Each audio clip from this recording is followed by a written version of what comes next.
And we're back to CapCut. Let me show you how you can add glitch effects to your footage. We'll use this one. I put it in my timeline. Just some waves, a bit of a slow-mo effect, added by default. I use the default layout up here. And then you'll find the effects. Over there, open a drop down for video effects, and there's a dedicated category called glitch. Be careful, some of these effects have a pro mark right here. So if you want to use the free version, these are not available, but the other ones are. When you see download icon, just left click on it and it's going to get downloaded. And when you left click on this entire square, you're going to see the effect applied to the preview window. Lots of different ones to choose from.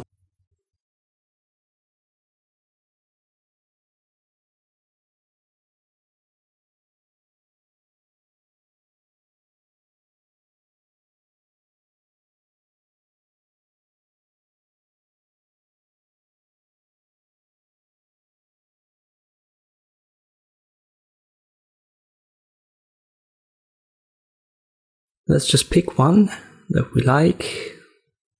Maybe this one here. To actually apply it, you'll have to click on the plus sign and then it's going to appear as an element in your timeline. You can reposition and resize it now. In this case, here on the right hand side, we don't have a glitch, and on the left we have it. In most cases, you want to have it as long as your video file, so let me resize it. Make sure it's selected, so it should be highlighted in the timeline, and then you can see these adjustment options on the right. And what you can adjust depends on the effect that you use. In this case, we have 4 sliders to adjust it.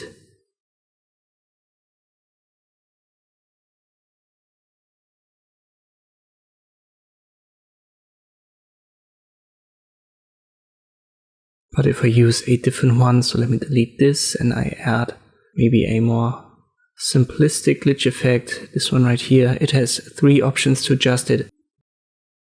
And usually you can see the effect of your adjustments applied in real time in the preview window.